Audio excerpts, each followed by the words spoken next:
हम लोगों ने कल जो स्टार्ट किया हुआ था उसमें हमने नेबर जो हमारे हैं उनके साथ हमारे जो रिलेशन है उस पर हम लोगों ने डिस्कस किया था। अब उसी को आगे थोड़ा सा हम एक दो और पॉइंट ले लेते हैं जो कुछ क्वेश्चन आए थे कि उन पर हमारा स्टैंड क्या होगा। फिर आगे वेस्ट एशिया की तरफ हम लोग मूव करेंगे। तो एक क्वेश्चन तो ये है कि म्यांमार में जो मिलिट्री कू हुआ उसके बाद जो सिनेरियो है, तो इंडिया को किस तरीके का रिलेशन म्यांमार के साथ लेकर चलना चाहिए। भारत मतलब हमारा स्टैंड क्या वहाँ पर होना चाहिए। तो दो तीन चीज़ें बहुत इंपॉर्टेंट हम लोगों को समझ लेनी होगी। एक तो सबसे इम्पॉर्टेंट चीज़ है कि म्यांमार जो है वह केवल हमारा नेबर कंट्री नहीं है बल्कि हमारे लिए स्ट्रेटजिकली सबसे इम्पॉर्टेंट है। स्ट्रेटजिकली क्यों इम्पॉर्टेंट है? क्योंकि इकोनॉमिक और स्टैटिक दो पॉइंट ऑफ व्यू से। और जब भी इंटरव्यू में आप आंसर दीजिए कोशिश कीजिए कि चीज़ों को थोड़ा सेग्रीगेटेड रूप में बताने की कोशिश कीजिए कि आप वहाँ पर economic dimension, strategic dimension, cultural dimension, इससे जो है आंसर की क्लैरिटी रहती है और एग्ज़ाम जो इंटरव्यूअर होते हैं उनको अच्छा एक मैसेज जाता है। तो यहाँ पर अगर हम पहले देखें इकोनॉमिक पॉइंट ऑफ व्यू से, तो इकोनॉमिक पॉइंट ऑफ व्यू से हमारे एक्ट ईस्ट पॉलिसी पॉलिसी का सबसे सबसे इंटीग्रल पार्ट म्यांमार है, क्योंकि हम ट्राइलेटरल हाईवे जो है वहाँ पर बना रहे हैं और लगभग लगभग वो कंप्लीट हो चुका है। और म्यांमार में राखिन जो प्रोविंस है, थोड़ा सा उस एरिया में डेवलपमेंट मतलब कि जो रोड कंस्ट्रक्शन है वो हो रहा है। अदरवाइज़ जो है पूरा का पूरा यहाँ पर जो है ट्राइलेटरल हाईवे अब ओपन होने वाला है। और बिमस्टेक के फोरम पे मोटर व्हीकल एग्रीमेंट भी हो चुका है और आगे के जो प्रोसीजर हैं उन पर बातें चल रही हैं।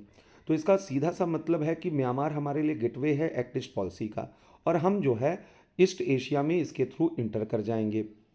तो ये जो पूरा रीज़न है, ये चूँकि इमर्जिंग इकॉनमी का रीज़न है और यहाँ पर जो है ट्रेड का बहुत बड़ा पॉसिबिलिटी। और दूसरा बड़ा फैक्टर क्या है, हमारा नॉर्थ ईस्ट रीजन जो है वह माना जा रहा है कि फ्यूचर का इंडिया का ग्रोथ इंजन बन सकता है, उसके पास पोटेंशियल है, लेकिन उसके पास मार्केट तक एक्सेस नहीं है। और म्यांमार के थ्रू जैसे ही ट्राइलेटरल हाईवे इनागुरेट होगा और जैसे ही हम इंटर करेंगे ईस्ट एशिया में, तो हमारा जो नॉर्थ ईस्ट है जो अभी हमारे ऊपर सिक्योरिटी बर्डन के रूप में है, बेसिकली वो हमारा ग्रोथ इंजन बन जाएगा।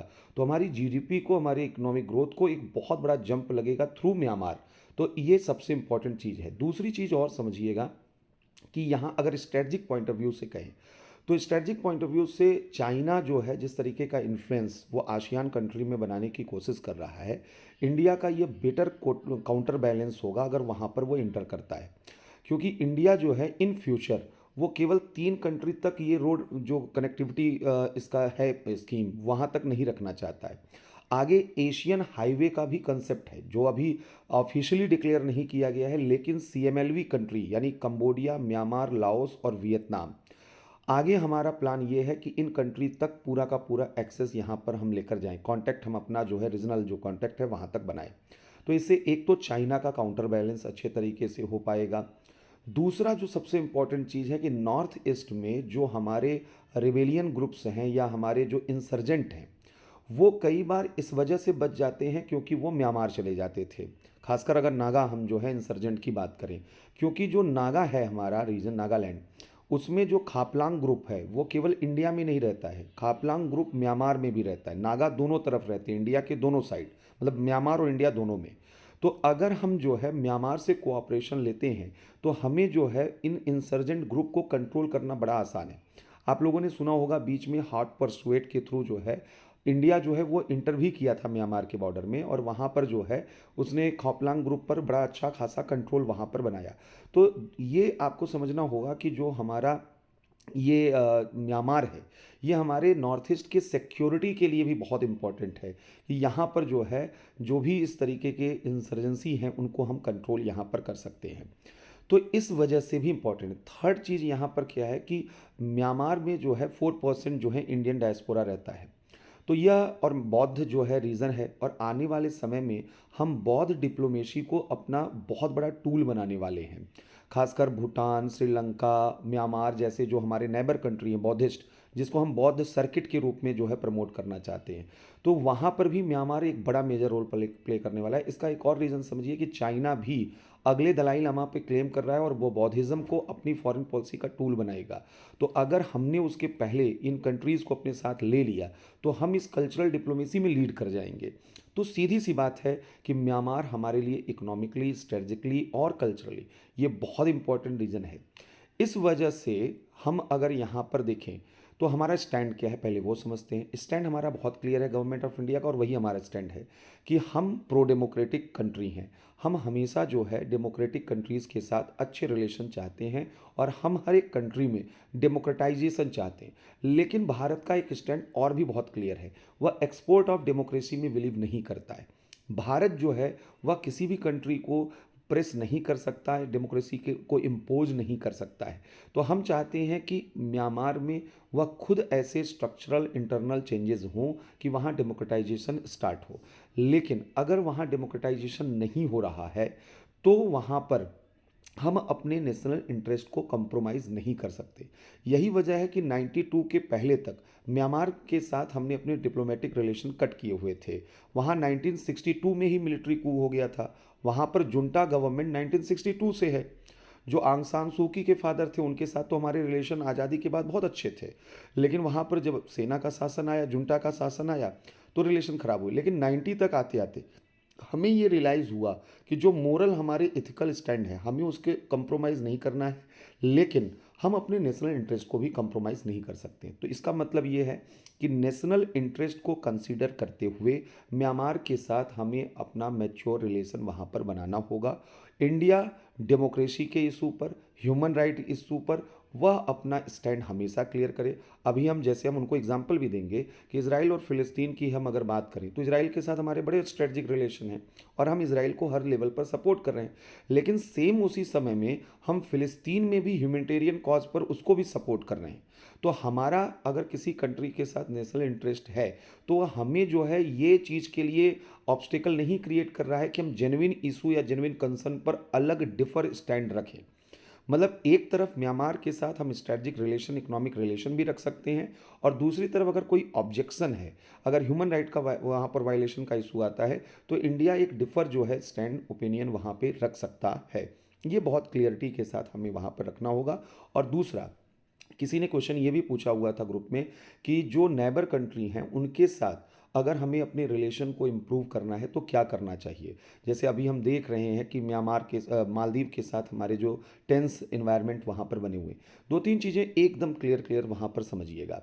पहली चीज़ है कि इंडिया की फॉरेन पॉलिसी में एक सबसे इम्पॉर्टेंट जो नीड है वो ये है कि हमारे जो पड़ोसी हैं उनमें अगर कोई भी एंटी इंडियन गवर्नमेंट इस्टेब्लिश हो रही है तो इंडिया को एक यहाँ पर जो है आर्ट आना चाहिए कि कैसे आप जो है एंटी जो इंडिया गवर्नमेंट है उनके साथ भी आप एक रिलेशन वहाँ पर मेंटेन कर सकें, जिससे कि आपको एक स्ट्रेटजिक स्पेस वहाँ पर मिले। तो पहली चीज़ तो हमें सीखना होगा कि किसी भी पॉलिटिकल पार्टी का रिलेशन, मतलब कि गवर्नमेंट आए, हमें उसके साथ रिलेशन वहाँ पर बनाने होंगे। सेकंड चीज़ क्या है, हमें कोशिश करनी चाहिए कि हमारे जो नेबर कंट्री है उनके इंटरनल पॉलिटिक्स में हमारा मिनिमम, मतलब हमारा नेग्लिजिबल इंटरफेरेंस हो।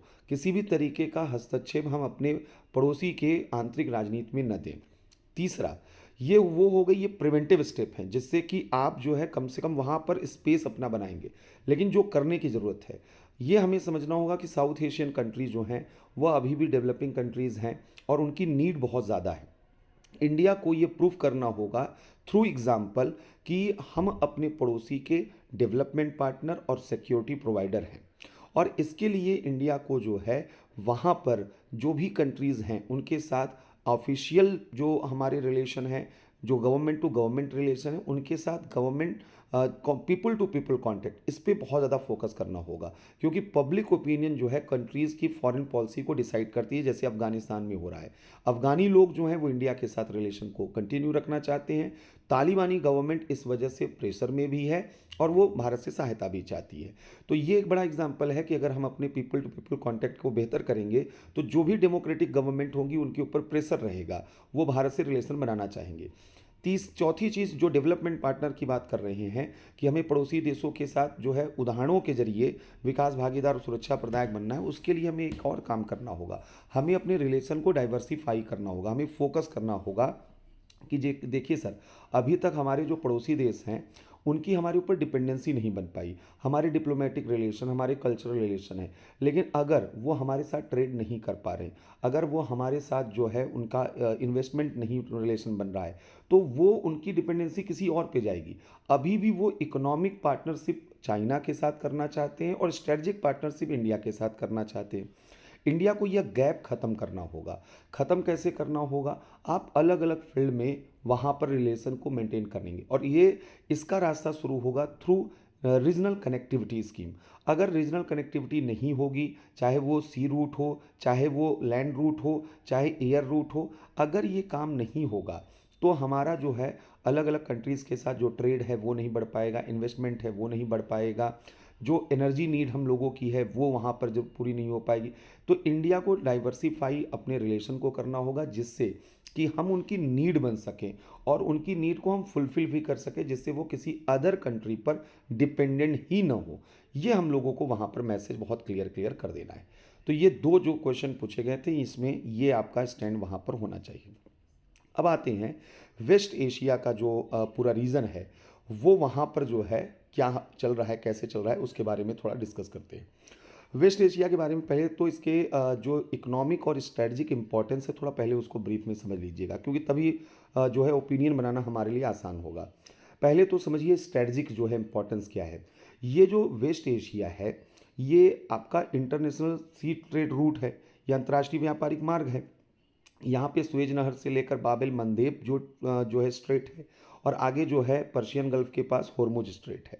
तो ये पूरा का पूरा रीजन जो है हमारा, जो अंतर्राष्ट्रीय व्यापारिक मार्ग का क्षेत्र है, ये सबके लिए इम्पॉर्टेंट है और इंडिया के लिए स्पेशली बहुत इम्पॉर्टेंट है, क्योंकि इसके थ्रू हम अफ्रीका, यूरोप, एशिया सबसे ट्रेड करते हैं। तो एक तो इसका इम्पॉर्टेंस जो है वो इस वजह से है। सेकंड, इसका जो इम्पोर्टेंस है कि ये जो वेस्ट एशिया है, ये एक कंजक्शन है जो यूरोप, एशिया और अफ्रीका तीनों कॉन्टिनेंट को जोड़ता है। इसलिए वेस्ट एशिया में कुछ भी होगा, उसका इम्पैक्ट अफ्रीका, उसका इम्पैक्ट यूरोप और एशिया तीनों जो है कॉन्टिनेंट में वहाँ पर पड़ता है, इसलिए इसका स्ट्रेटजिक इंपॉर्टेंस बढ़ जाता है। थर्ड जो सबसे बड़ा इम्पोर्टेंट मतलब यहाँ पर है चीज़, वो है कि जो ऑयल यहाँ पर मिल रहा है, तो ऑयल की वजह से जो है पूरी दुनिया ऑयल पॉलिटिक्स, पूरा 20वीं सेंचुरी जो है वो ऑयल पॉलिटिक्स के ही जो है इर्द गिर्द घूमता रहा है। तो इस वजह से भी जो है यहाँ स्ट्रेटजिक इंपॉर्टेंस इन कंट्रीज़ का बहुत ज़्यादा है। चौथा क्या है यहाँ पर स्ट्रेटजिक इंपॉर्टेंस, वो इस वजह से है क्योंकि यहाँ पर ऑयल पॉलिटिक्स को ही कंसीडर करते हुए एक जो है रीजनल और ग्लोबल पॉलिटिक्स का ये सेंटर बना हुआ है। यहाँ पर दो राइवरली जो हैं रीजनल ग्रुप, रीजनल का मतलब पावर हैं, एक तरफ सऊदी अरब और एक तरफ ईरान। सऊदी अरब को यूएस सपोर्ट कर रहा है और ईरान को रशिया सपोर्ट कर रहा है।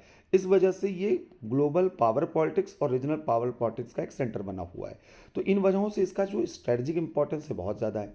और इंडियन ओशन के नज़दीक मतलब जो है तटवर्ती होने की वजह से आज जब ब्लू इकोनॉमी की जो है संभावना बढ़ रही है, तो उस क्षेत्र यहाँ सी पायरेसी, टेररिज्म, ये सब जो सिक्योरिटी चैलेंजेस, ड्रग ट्रैफिकिंग, क्योंकि ये गोल्डन क्रिसेंट अफगानिस्तान और ईरान जो है उसको स्वर्णिम अर्धचंद्र कहते हैं, तो ये तस्करी, आतंकवाद, समुद्री डकैती, इन सब चीज़ों का ये केंद्र रहा है। तो इन वजहों से इसका स्ट्रेटजिक इंपॉर्टेंस बहुत ज़्यादा है।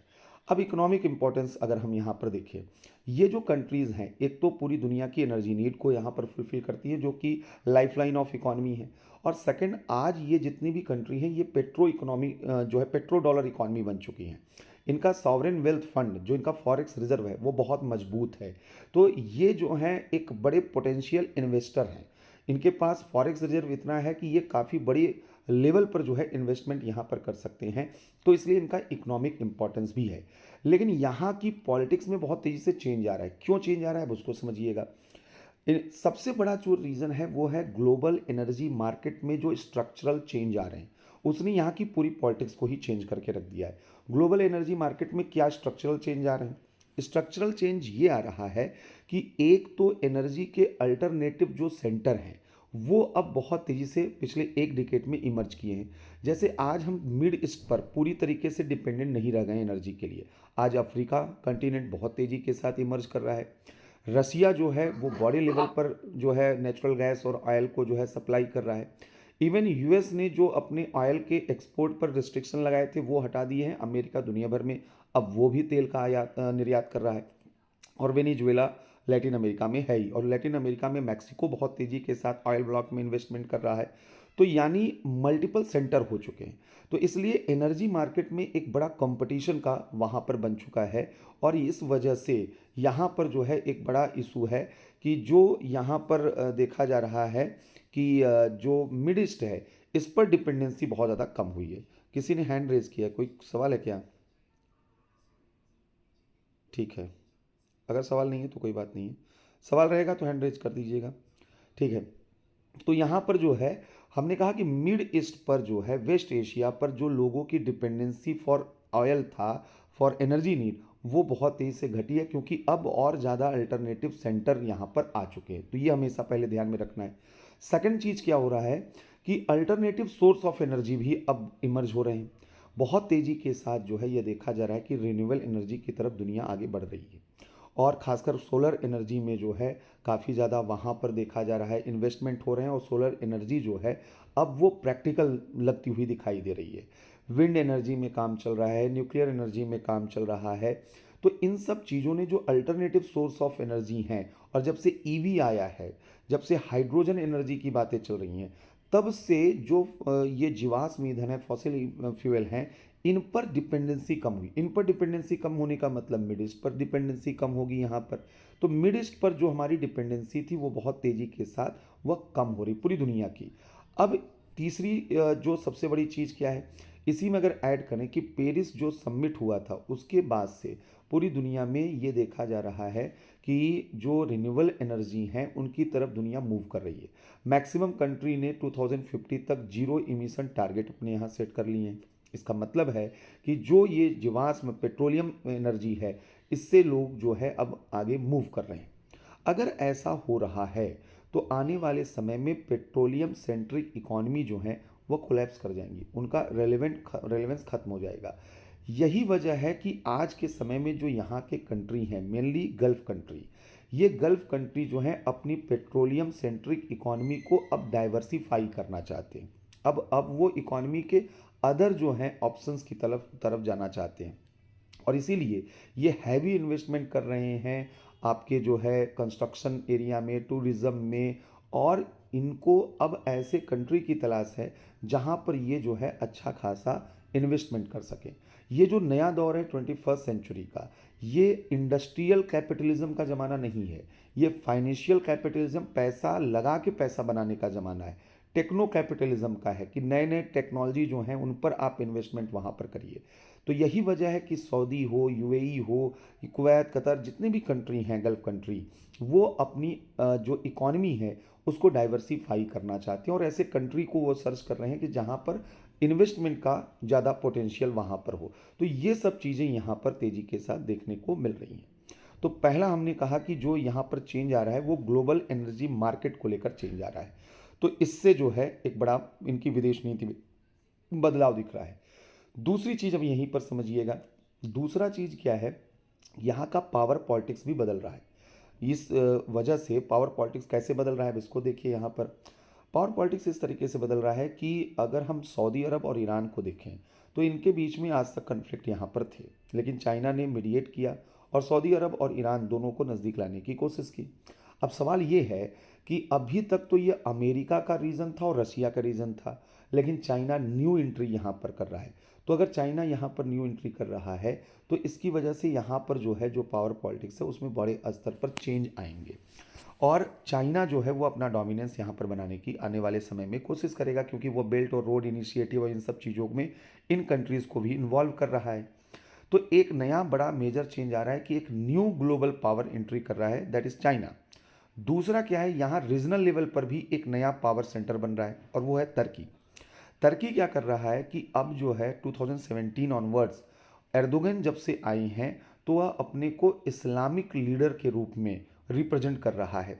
वो कोशिश कर रहा है कि यहाँ पर जो इस्लामिक वर्ल्ड है, जो सऊदी अरब और ईरान से अनसेटिस्फाइड है, वो कोशिश कर रहा है तुर्की की अब वो प्लेस रिप्लेस करे, और फिर से जो खलीफात का कंसेप्ट था, खिलाफत का, वो फिर से वो लेकर आए और तुर्की उसका सेंटर वहाँ पर बने।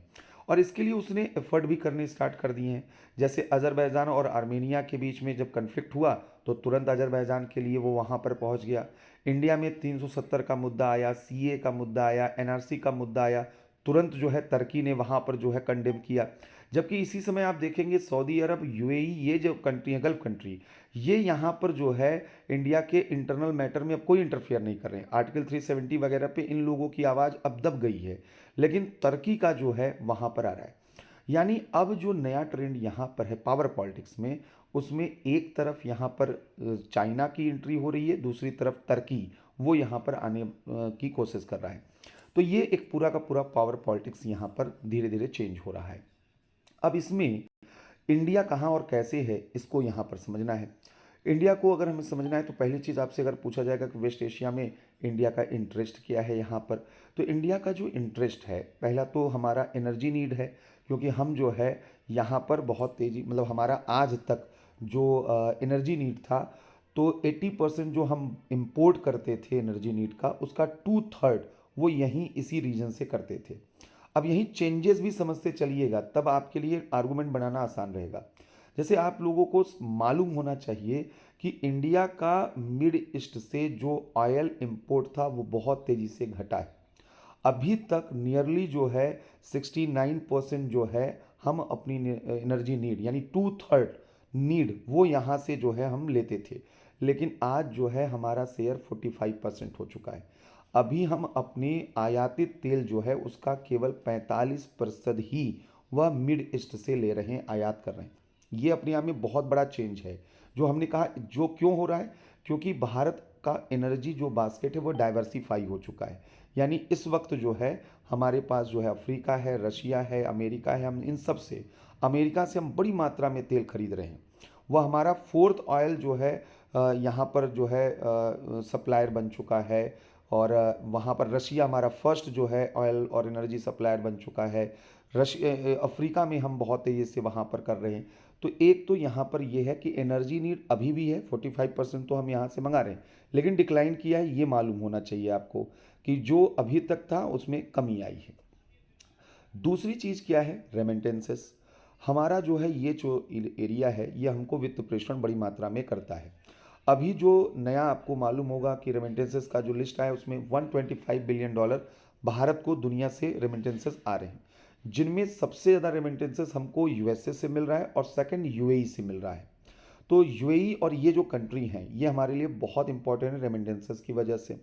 और तीसरा जो सबसे बड़ा इंपॉर्टेंस है वो है इंडिया में इन्वेस्टमेंट के लिए। ये जो कंट्री हैं हमने आपको बताया कि ये जो है सॉवरेन वेल्थ फंड इनके पास है, फॉरेक्स रिजर्व है, लेकिन एनर्जी मार्केट में जो चेंज आया है इसकी वजह से ये अपना पूरा जो है इन्वेस्टमेंट पे फोकस कर रहे हैं। और इंडिया वह मेक इन इंडिया वगैरह जो है प्रोग्राम लेकर चल रहा है, इसलिए सऊदी अरब ने इंडिया में $100 बिलियन, यूएई ने $75 बिलियन इन्वेस्टमेंट करने को कहा है, और बाकी की कंट्री भी इसी तरीके से यहाँ पर कोशिश कर रहे हैं।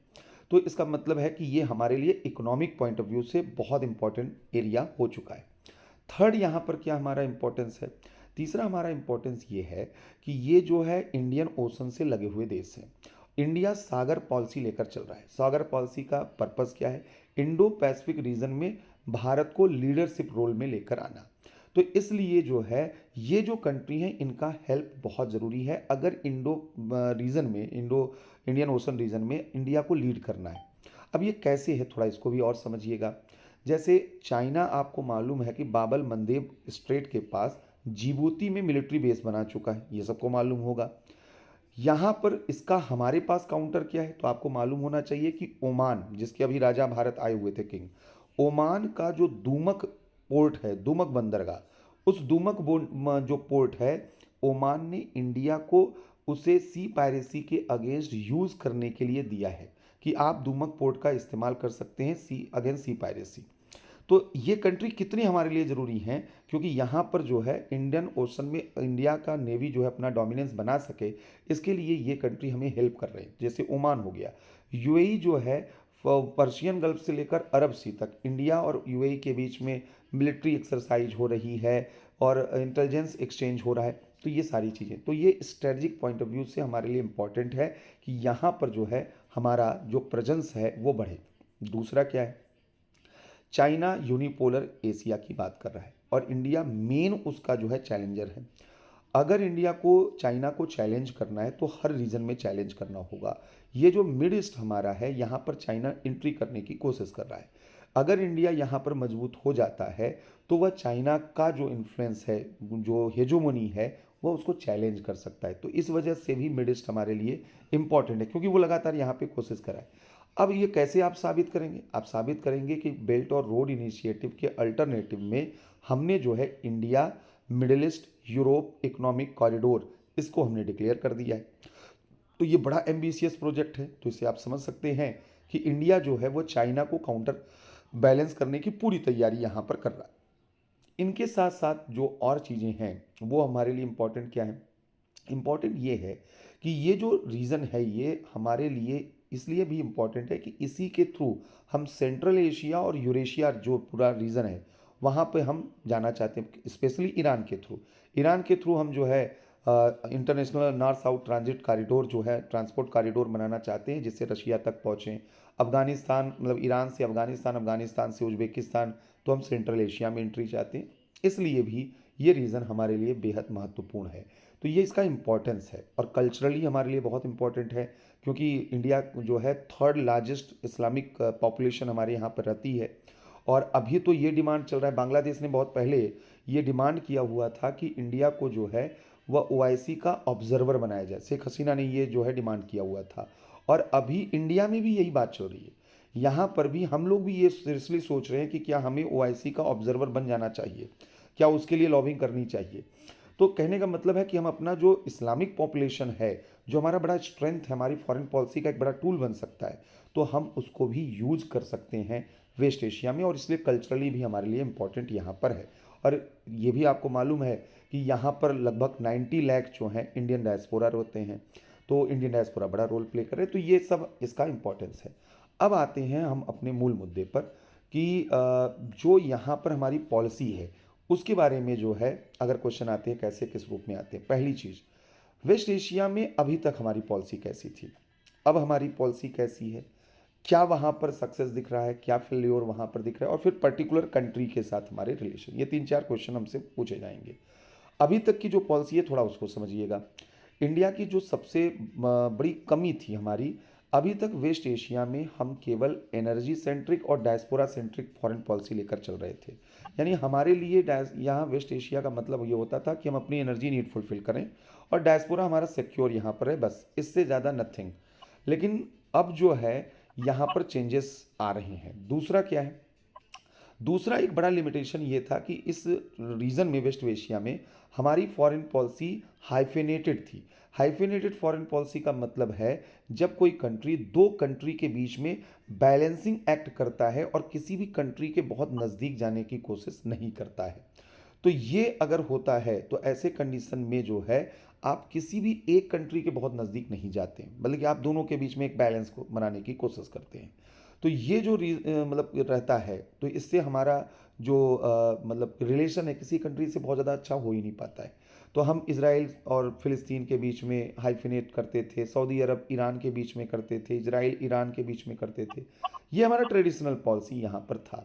तो इस वजह से हमारी फॉरेन पॉलिसी थोड़ी कन्फाइंड थी। लेकिन अब देखिए क्या है, हमने जो है link west think west policy यहाँ पर लॉन्च की है। अब ये think west link west policy यहाँ पर क्या हम कर रहे हैं, फर्स्ट इसका जो पिलर है हमारी नई पॉलिसी का, हम यहाँ पर अब पहली बार एक तो डी हाइफिनेटेड फॉरेन पॉलिसी के साथ आ रहे हैं। डी हाइफिनेटेड फॉरेन पॉलिसी का मतलब है कि हर एक कंट्री के साथ इंडिपेंडेंट सेपरेट रिलेशन बनाना, किसी दूसरे कंट्री के पर्सपेक्टिव में बैलेंस न करना। इसलिए अब हम इसराइल के साथ अपने अलग रिलेशन बना रहे हैं, क्लोज रिलेशन बना रहे हैं, फिलिस्तीन के साथ, अरब देशों के साथ अलग। तो यहाँ हम दोनों को अलग अलग करने की कोशिश करें, सऊदीया के साथ अलग, ईरान के साथ अलग, इसराइल के साथ अलग, ईरान के साथ अलग। तो एक तो इंडिपेंडेंट सेपरेट जो है रिलेशन बनाने की कोशिश की जा रही है।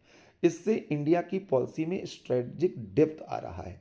आप किसी भी कंट्री के बहुत नज़दीक पहुंच जा रहे हैं और कोई दूसरा जो है वहाँ पर ऑब्जेक्ट नहीं कर पा रहा है। पहला तो ये डीहाइफिनेटेड और ये सफल होती हुई दिखाई अभी तक फिलहाल दिख रही है। सेकंड क्या है, डाइवर्सिफिकेशन इन रिलेशन। डाइवर्सिफिकेशन कैसे कर रहे हैं, तो हम केवल एनर्जी सेंट्रिक डायस्पोरा सेंट्रिक नहीं रहे। आज हमारा बायलेटरल ट्रेड इनके साथ बहुत तेज़ी के साथ बढ़ रहा है। अगर हम यूएई के साथ देखें तो $85 बिलियन यानी थर्ड लार्जेस्ट ट्रेडिंग पार्टनर हमारा बन चुका है यूएई।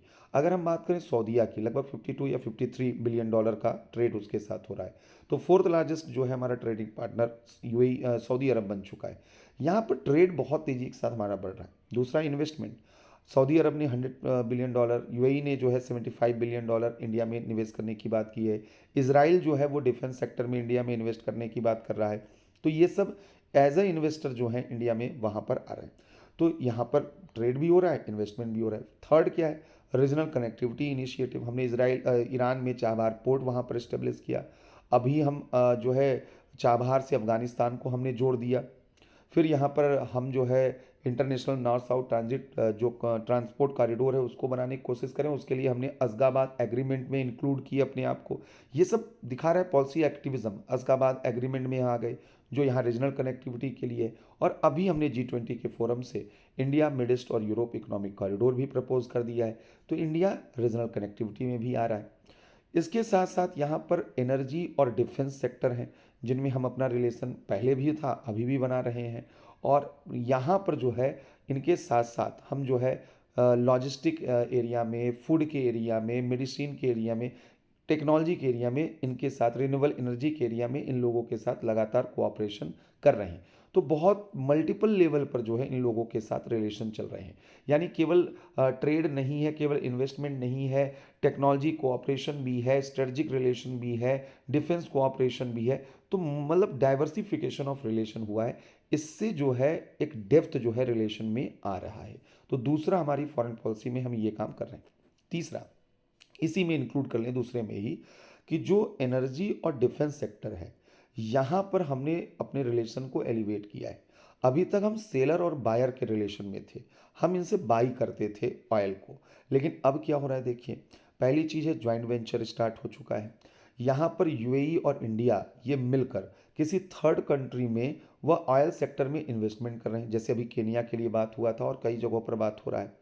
तो हम खुद ऑयल ब्लॉक में इन्वेस्टमेंट कर रहे हैं और ये हमारे पार्टनर हैं। हम इनके साथ मिलकर, केवल खरीद बिक्री नहीं हो रही है।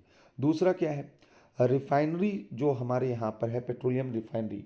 ये आपको मालूम होना चाहिए कि इंडिया जो है वह थर्ड लार्जेस्ट जो है इंडिया में जो है यहाँ पर आपका पेट्रोलियम रिफाइनरी जो है वो एक्सपोर्टर, अगर हम बात करें पूरी दुनिया में थर्ड लार्जेस्ट एक्सपोर्टर इंडिया है, जो कि पेट्रोलियम रिफाइंड जो पेट्रोलियम है उसको एक्सपोर्ट करता है। और इन देशों को भी करता है, यहाँ से क्रूड ऑयल लेता है, रिफाइन करता है, फिर इन्हीं को देता है। तो रिफाइनरी अभी हमारे यहाँ पर जो है रत्नागिरी में, महाराष्ट्र में जो है सऊदी अरब और यूएई दोनों मिलकर $44 बिलियन का एक रिफाइनरी यहाँ पर बना रहे हैं। तो ये भी एक जो है मतलब अलग तरीके से रिलेशन, एनर्जी सेक्टर में ही रिलेशन डाइवर्सिफाई हो रहे हैं। और इनके साथ साथ रिन्यूएबल एनर्जी में सऊदी अरब, यूएई ये सब भारत के साथ मिलकर इन्वेस्टमेंट कर रहे हैं। डिफेंस सेक्टर में अगर हम देखें तो अभी हमने आर्मेनिया को आकाश जो है वो वेपन वहाँ पर दिया है। और इसराइल के साथ जो है वहाँ पर जो है हमारा बहुत बड़ा डिफेंस कोऑपरेशन चल रहा है। तो हमने बहुत सी चीज़ें, फाल्कन, अवाक्स, बहुत सी चीज़ें जो है वो हमने इसराइल से वहाँ पर ली हैं। तो कहने का मतलब है कि रिलेशन बड़े डाइवर्सिफाई हुए हैं। तो ये हमारी जो फॉरेन पॉलिसी है वो इस तरीके से दिखाई दे रही है। तीसरा यहाँ पर जो है, जो हमारी फॉरेन पॉलिसी है, link west think west policy, इसके थ्रू हमने क्या किया है, स्ट्रेटजिक पार्टनरशिप ये बहुत तेज़ी से स्टार्ट किया। यहाँ पर सऊदी अरब के साथ स्ट्रेटजिक पार्टनरशिप हमारा हो चुका है एग्रीमेंट, यूएई के साथ स्ट्रेटजिक पार्टनरशिप एग्रीमेंट हो चुका है, इसराइल हमारा स्ट्रेटजिक पार्टनर है। तो ये जो कंट्री हैं ये हमारे स्ट्रेटजिक पार्टनर के रूप में है। और यहाँ पर जो है हम जैसे बताए कि दुमक बंदरगाह हमको मिला हुआ है ओमान के थ्रू, यहाँ सी पायरेसी में इंडिया काम कर रहा है। As a security provider India यहाँ पर अपना रोल बढ़ा रहा है, यानी एक रीजनल प्लेयर। तुर्की में अभी अर्थक्वेक आया, इंडिया वहाँ पर पहुँच गया हेल्प करने के लिए। ये क्या रिफ्लेक्ट कर रहा है कि इंडिया अब एक पैसिव जो है कंट्री के रूप में नहीं है, वो यहाँ पर एक्टिव पार्टिसिपेंट बन रहा है। यहाँ के इशूज़, यहाँ के प्रॉब्लम्स, इन सब चीज़ों में भी वह अपना इंटरेस्ट ले रहा है और यहाँ पे पार्टिसिपेट कर रहा है। तो इस वजह से इंडिया भी एक रीजनल प्लेयर के रूप में यहाँ पर इमर्ज हो रहा है। इनके साथ साथ इन देशों के साथ हमने जैसा कहा मिलिट्री एक्सरसाइज हो रही है, टेररिज्म और जो है सी पायरेसी और नेचुरल डिजास्टर, इन सब में कोऑपरेशन हो रहा है। तो ये सारी चीज़ें स्ट्रेटजिक पार्टनरशिप में ही यहाँ पर आएंगी। और लास्ट में अगर हम देखें तो यहाँ पर जो है कल्चरल रिलेशन उसको हम मजबूत कर रहे हैं। जैसे हज सब्सिडी जो है, हज कोटा सऊदी अरब ने बढ़ा दिया। अभी हमारे यहाँ से 1.75 लाख जो है, जो हज यात्री थे वो जाते थे सऊदी अरब, अभी उसने उसको बढ़ाकर 2 लाख कर दिया। तो यानी कि यहाँ पर जो है कोटा बढ़ाना अपने आप में बड़ा चुनौती होता है, लेकिन इंडिया के लिए सऊदी अरब ने ये काम किया। दूसरी ओर यूएई में पहला हिंदू टेम्पल, वहाँ वैसे तो हिंदू टेम्पल थे वहाँ पर, लेकिन अभी जो सबसे बड़ा Hindu temple, main Hindu temple वहाँ पर बना है, ये सब बताते हैं। यूएई ने अपने यहाँ योगा वहाँ पर सेलिब्रेट किया।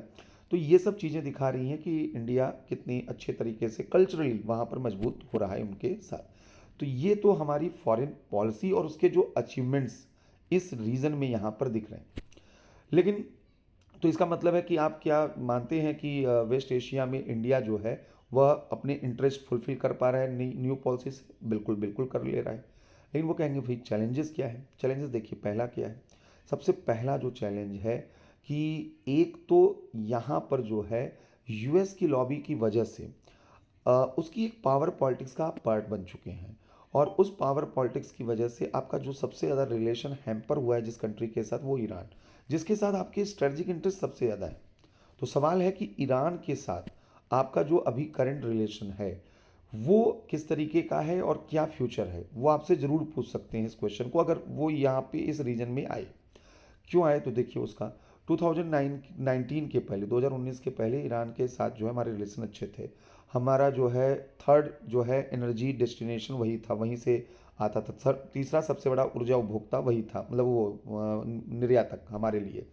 तो हम वहीं से ऊर्जा लेते थे। चाबहार बंदरगाह हमने बनाया था, उसके थ्रू बहुत से हमारे फ्यूचर प्लान थे। लेकिन 2019 के बाद भारत जो है, जब अमेरिका ने प्रतिबंध लगा दिया तो तेल खरीदना उससे बंद कर दिया ईरान से। और चाबहार बंदरगाह पे भी, क्योंकि उसके बाद कोविड आ गया, चाबहार बंदरगाह पे भी जो स्पीड होना चाहिए वो वहाँ पर रहा नहीं। हालांकि चाबहार बंदरगाह को छूट मिली थी, अमेरिका ने छूट दिया हुआ था, लेकिन हम कुछ कर नहीं पाए। तो ईरान जो है काफ़ी वहाँ पर मजबूर हुआ। इस बीच ईरान ने प्रेशर क्रिएट करने के लिए 370 के मुद्दे पर, सीए के मुद्दे पर, एनआरसी के मुद्दे पर इंडिया को क्रिटिसाइज किया। ट्रेडिशनली ईरान ये काम नहीं करता था भारत के इंटरनल मैटर में, लेकिन इस बार यहाँ पर ऐसा हुआ है। तो एक चीज़ तो यहाँ पर ये देखा जा रहा है। दूसरा यहाँ पर क्या देखा जा रहा है कि ईरान जो है 2021 में चाइना ने यहाँ पर $400 बिलियन इन्वेस्टमेंट करने का डिक्लेरेशन किया।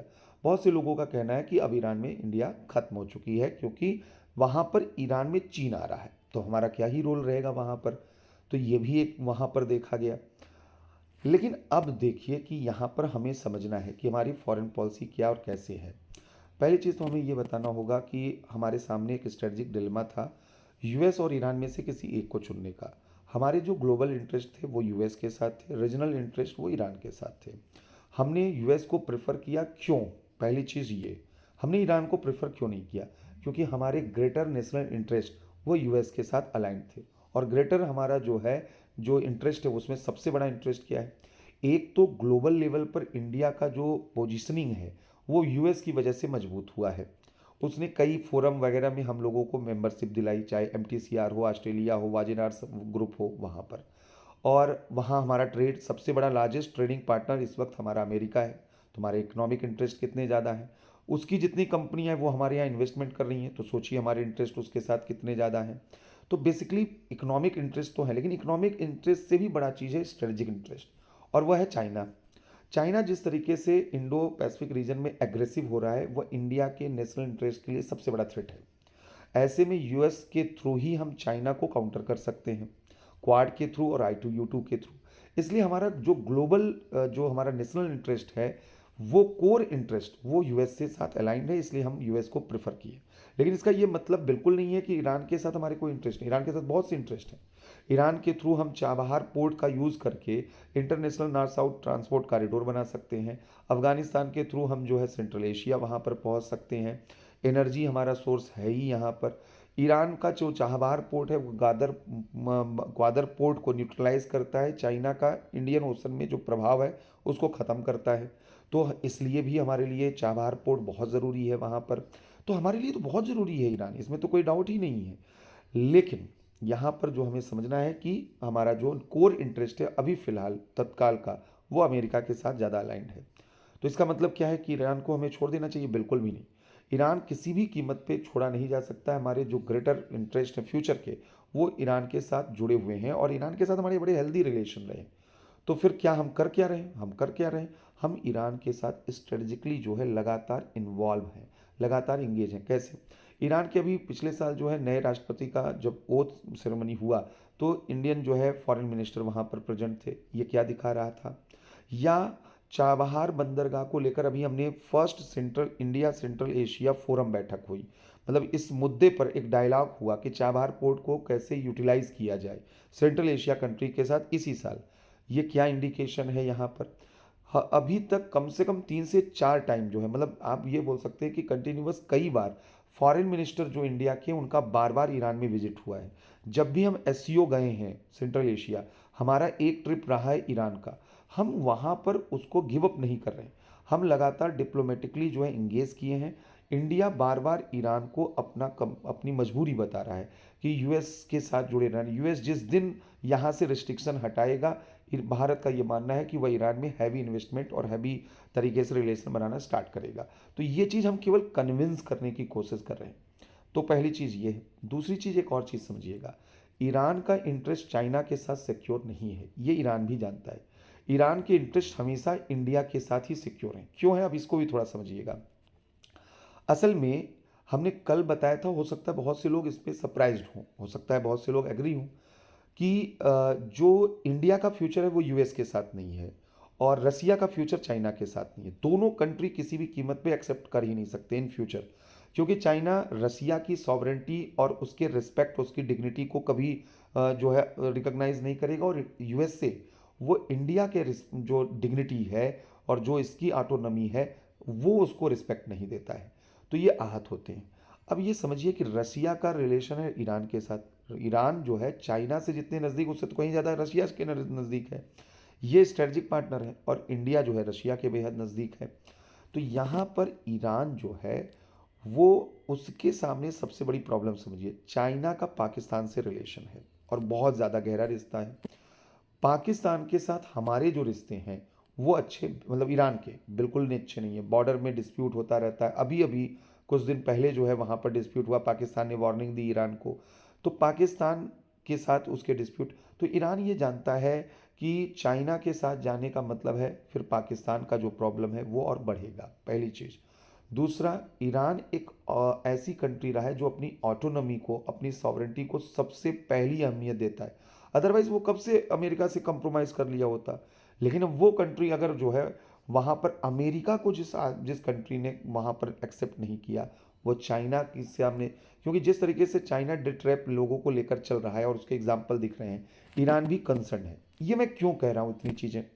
ये इसलिए कह रहा हूँ कि 2021 में ये घोषणा हुई कि चाइना $400 बिलियन ईरान में वहाँ पर निवेश करेगा। अगर आप लोगों को कोई जानकारी हो तो बता दीजिए कि ईरान में अभी तक चीन ने एक कौन सा प्रोजेक्ट स्टार्ट किया, मेगा प्रोजेक्ट? कोई भी मेगा प्रोजेक्ट वहाँ पर लॉन्च ही नहीं किया है उसने। ये क्यों नहीं हो रहा है? क्योंकि दोनों के बीच में कंसेंसस नहीं बन पा रहे हैं। चाइना और ईरान के बीच में वो म्यूचुअल कंसेंट, क्योंकि ईरान हेजिटेट कर रहा है अभी भी, और यहाँ पर जो है रशिया की तरफ से इंडिकेशन क्लियर है। तो यहाँ पर वो चाहता है, रशिया भी, ईरान भी, सेंट्रल एशिया भी, कि इंडिया चाबहार पोर्ट को आगे बढ़ाए और यहाँ के थ्रू पहुँचे सेंट्रल एशिया और रशिया। तो इसलिए इंडिया को केवल ये करने की ज़रूरत है कि ईरान के साथ जो जो रिलेशन अभी हो सकते हैं, जैसे चाबहार पोर्ट, इंडिया को अब स्टार्ट कर देना चाहिए उस पर गंभीरता से, और इंडिया ने स्टार्ट कर दिया है। और इसका एक इंडिकेशन और देखिए, अभी आपको मालूम होगा कि ईरान ने इंडियन टूरिस्ट के लिए वीज़ा फ्री कर दिया है।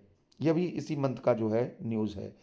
ये भी एक इंडिकेशन है, ये बहुत बड़ा इंडिकेशन है, छोटे छोटे नहीं है इंडिकेशन, क्योंकि ईरान जो है टूरिज्म इंडस्ट्री को प्रमोट करना चाहता है। हमारे यहाँ सिया आबादी बहुत ज़्यादा है, ईरान जो है सिया कंट्री है।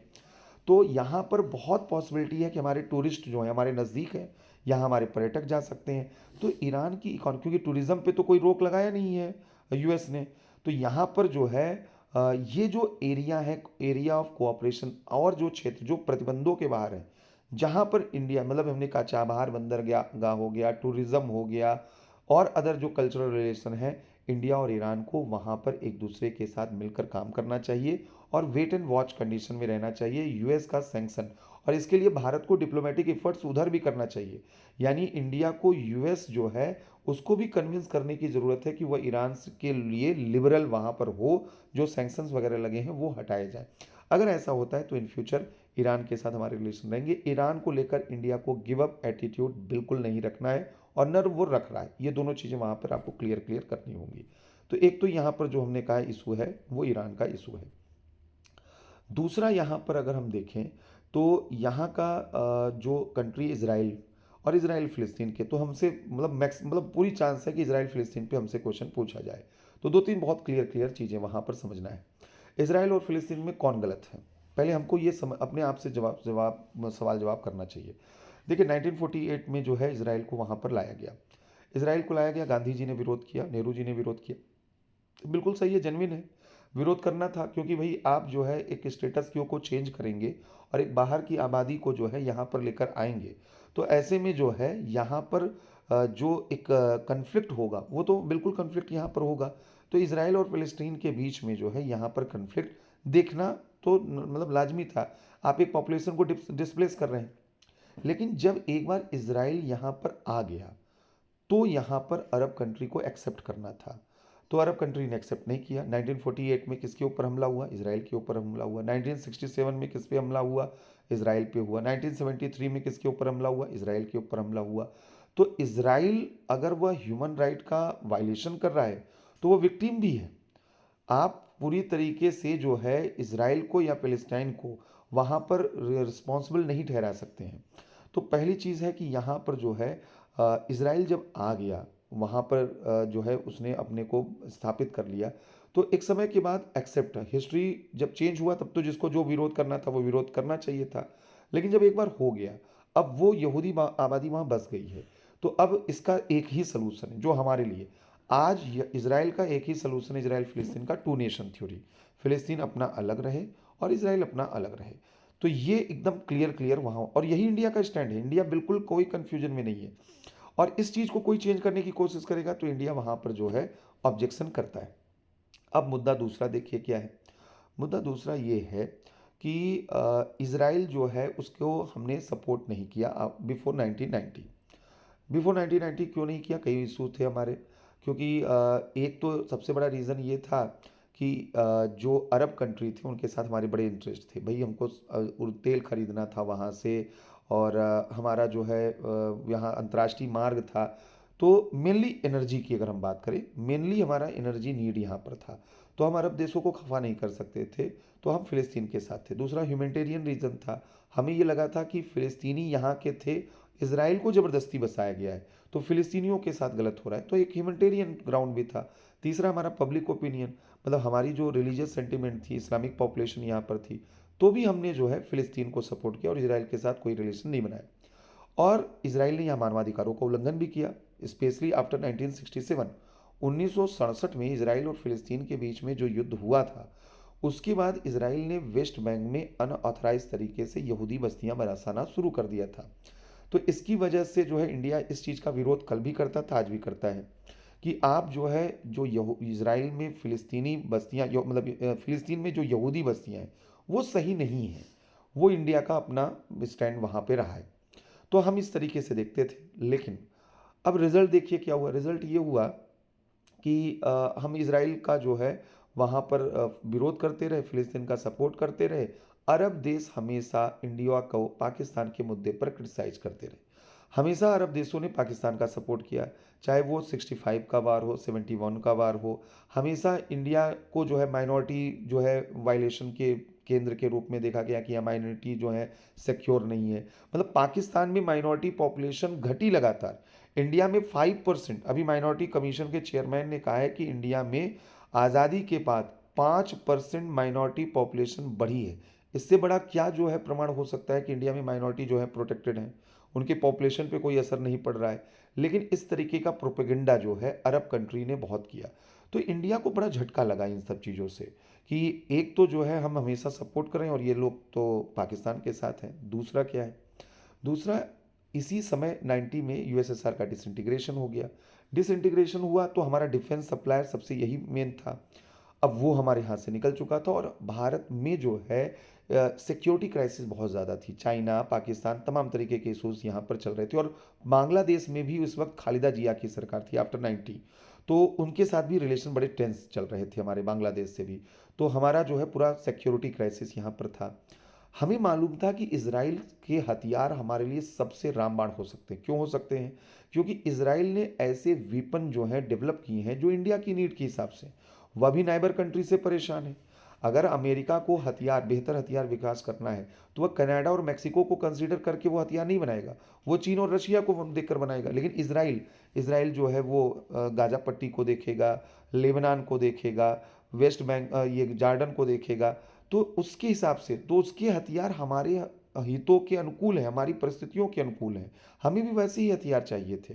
तो हमने तुरंत जो है 90 के बाद अपना स्टैंड चेंज किया। हमने कहा अब हम जो है इसराइल के साथ डिप्लोमेटिक वहाँ पर रिलेशन बनाएंगे।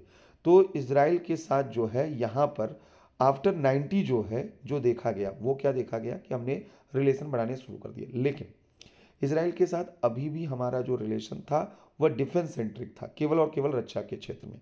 हमने जो है 2015 के बाद इसके साथ डी हाइफेनेटेड पॉलिसी स्टार्ट की इसराइल और फिलिस्तीन के साथ। हमने कहा कि इसराइल के साथ हम रिलेशन को डाइवर्सिफाई करेंगे और ज़्यादा क्लोज वहाँ पर बनाएंगे। फिलिस्तीन अलग हमारे लिए इशू है, इसराइल अलग। फिलिस्तीन के मुद्दे पर अभी भी भारत फिलिस्तीन के साथ खड़ा है। क्या खड़ा है? भारत जो है एक सॉवरेन इंडिपेंडेंट फिलिस्तीन का सपोर्टर कल भी था, आज भी है। भारत जो है वह कहता है कि प्रायर टू 1967, 1967 के पहले की स्थितियां बहाल हुई। यहाँ पर जो फिलिस्तीनी क्षेत्र था वो फिलिस्तीन का, इजरायली क्षेत्र इसराइल का, ये भारत आज भी कहता है। ह्यूमैनिटेरियन ग्राउंड पर आज भी भारत फिलिस्तीन को हर मदद करने के लिए तैयार है और फिलिस्तीन में किसी भी प्रकार के मानवाधिकार उल्लंघन का भारत सपोर्टर नहीं है। ये एकदम क्लियर क्लियर स्टैंड यहाँ पर है। तो आपसे कोई पूछ सकता है कि बताइए इंडिया का जो स्टैंड था अभी रिसेंटली, क्या वो सही था? बिल्कुल सही था। हमास ने जो काम किया है वो एक टेररिस्ट एक्टिविटी है और वहाँ पे अगर हम इसराइल का सपोर्ट नहीं करेंगे तो कल पाकिस्तान की तरफ से हमारे ऊपर कोई आतंकी हमला होता है तो कौन हमें सपोर्ट करने वाला रहेगा? तो यहाँ पे तो बिल्कुल क्लियर स्टैंड था। हमने जो है इसराइल और फिलिस्तीन के वार में किसी को सपोर्ट नहीं किया है, हमने एक टेरर एक्टिविटी के अगेंस्ट इसराइल को फुल सपोर्ट दिया है। दूसरी चीज़, क्या इसराइल जो वहाँ पर अटैक कर रहा है फिलिस्तीन में, भारत उसका सपोर्टर है? बिल्कुल भी नहीं है। भारत जो है ह्यूमन राइट वायलेशन के अगेंस्ट है कि उसका वायलेशन कहीं भी नहीं होना चाहिए। लेकिन जो वहाँ का इशू है वो इसराइल और फिलिस्तीन का जो इशू है वो इसलिए वहाँ पर प्रॉब्लमेटिक है क्योंकि हमास और हिजबुल्ला दोनों ही यहाँ पर जो है इसराइल के ऊपर टेरर अटैक वहाँ पर कर रहे हैं। मतलब हमास को हम टेररिस्ट ऑर्गेनाइजेशन इंडिया नहीं मानता है, हिजबुल्ला को मानता है। लेकिन हमास का इस बार का जो एक्टिविटी था वो टेरर एक्टिविटी था, ये हमें ज़रूर बताना है वहाँ पर। इसलिए पहली चीज़ तो बहुत क्लियर है कि हम जो है यहाँ पर। दूसरा, इस इसराइल और फिलिस्तीन का इस बार जब स्टार्ट हुआ है ये क्लैश, तो आपको ये मालूम होना चाहिए कि भारत ने महमूद अब्बासी से भी बात किया। महमूद अब्बासी कौन है? फिलिस्तीन के जो वेस्ट बैंक रीजन के जो वहाँ के प्रेसिडेंट हैं। तो इंडिया का कंसर्न उस रीजन में वहाँ पर है और वहाँ पर वो इसराइल को तभी तक सपोर्ट कर रहा है जहाँ तक जो है फिलिस्तीन का गलत तरीके का हमला वह इसराइल पे हो रहा है, हमास का और हिजबुल्ला का। अब एक और चीज़ यहाँ पर यह हमें समझना होगा कि इंडिया जो है वो इसराइल को जो सपोर्ट कर रहा है इस अभी मुद्दे पे, इसका सलूशन क्या है? इसराइल फिलिस्तीन जो है आगे फ्यूचर क्या है? इसराइल गाजा पट्टी पे इतने लोगों को मार रहा है, कितना बड़ा मानवता का जो है वो हो रहा है वहाँ पर। तो अब इसका सलूशन क्या है फ्यूचर? यहाँ पर फ्यूचर तो बिल्कुल है। फ्यूचर देखिए ये है, पहली चीज़ तो ये समझना होगा इसराइल जो है वो डिस्ट्रक्शन ऑफ फिलिस्तीन नहीं कर सकता है। और अगर हमास या हिजबुल्ला को ये लगता है कि वो इसराइल को ख़त्म कर देंगे, ये नहीं होने वाला है। दोनों एक दूसरे को ख़त्म बिल्कुल भी नहीं कर सकते। सलूशन एक ही है कि यहाँ पर जो है जो हमास है, अभी गाजा पट्टी में जिस तरीके से इसराइल ने ख़त्म किया है, अब इसराइल को या और कंट्री को इनिशिएट करना चाहिए कि यहाँ पर अब पीसफुल इन्वायरमेंट क्रिएट किया जाए और वेस्ट बैंक की जो गवर्नमेंट है वह गाज़ा पट्टी को भी हैंडल करना स्टार्ट करे। और यही इसराइल चाहता भी है कि क्योंकि वेस्ट बैंक की जो गवर्नमेंट है, अल फतह जो वहाँ की पार्टी है, वो बहुत लिबरल और रिस्पॉन्सिबल है। तो यही चीज़ जो है इसराइल भी चाहता है। लेकिन अब इसमें क्योंकि वहाँ बहुत ज़्यादा जो है डेथ हो रहे हैं, तो ये जो है हमारे जो है अगेंस्ट हैं, हमारी फॉरेन पॉलिसी के भी अगेंस्ट हैं, हमारा जो ग्लोबल इमेज है उसको भी नुकसान पहुँचा सकता है। तो इंडिया वहाँ पर जो है इनिशिएट कर सकता है कि अब शांति पीस की तरफ वहाँ पर चीज़ें आगे जाएं, और वहाँ पर जो है फ़िलिस्तीनियों को जो सपोर्ट मिल सकता है, जो ह्यूमैनिटेरियन एड हो सकते हैं, वो भारत वहाँ पर ऑफ़र कर सकता है। तो यहाँ पर जो है भारत को इस तरीके से स्टैंड रखना चाहिए। तो ये चीज़ें अभी फ़िलहाल इज़राइल और फ़िलिस्तीन के संबंध में हैं। तो आज के लिए कोई सवाल है?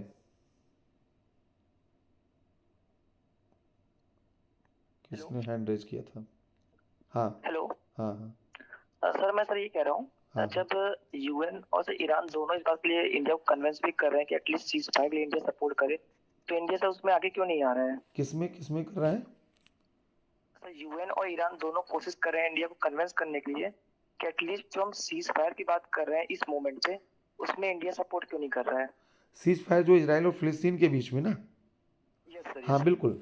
वहाँ पर जो है, ये जो इज़राइल और फ़िलिस्तीन के बीच में अभी कॉन्फ्लिक्ट चल रहा है, वहाँ पर भारत का क्लियर स्टैंड ये है कि भाई इज़राइल जो है उसके ऊपर जो अटैक हुआ है, हम वहाँ पर किसी तरीके का जो है मतलब हम इज़राइल के अगेंस्ट नहीं है। मतलब इज़राइल जो है उसके पास अपना राइट है अपने जो है सॉवरेंटी को, अपनी नेशनल सिक्योरिटी को डिफेंड करने का, कि वो वहाँ पर डिफेंड वहाँ पर करे। पहली चीज़ तो ये है। दूसरी चीज़ ये है कि जो ये प्रॉब्लम है वहाँ इज़राइल और फ़िलिस्तीन की, ये यूनाइटेड नेशन या ईरान के थ्रू इसका सलूशन नहीं निकल सकता। इंडिया का ये मानना है कि जब तक वहाँ पर फ़िलिस्तीन की तरफ से इनिशिएट और इज़राइल की तरफ से इनिशिएट नहीं होगा कि ये जो है प्रॉब्लम सलूशन, अगर अगर इज़राइल के डिस्ट्रक्शन का जो है इमेजिनेशन वहाँ पर रहेगा, तो ये प्रॉब्लम आज नहीं तो फिर कल वहाँ पर फिर से बढ़ेंगे। वहाँ पर इंडिया जो है वहाँ पर सीज फायर है, अगर उसका सपोर्ट नहीं करे तो उसको उसके अगेंस्ट भी नहीं है। उसका रीज़न है वो इसराइल के खिलाफ नहीं जाना चाहता। सिंपल सा मैसेज है। इसराइल, क्योंकि इंडिया जो है वहाँ पर वह ऐसा मैसेज नहीं देना चाहता है कि इसराइल के साथ जो उसके अपने नेशनल इंटरेस्ट हैं वो वहाँ पर वो कहीं से अधूरे हो। इंडिया परमानेंट सलूशन चाहता है। फ़िलिस्तीन से भी बात किया, फ़िलिस्तीन को सपोर्ट देने का भी उसने आश्वासन दिया, जो ह्यूमैनिटेरियन है वो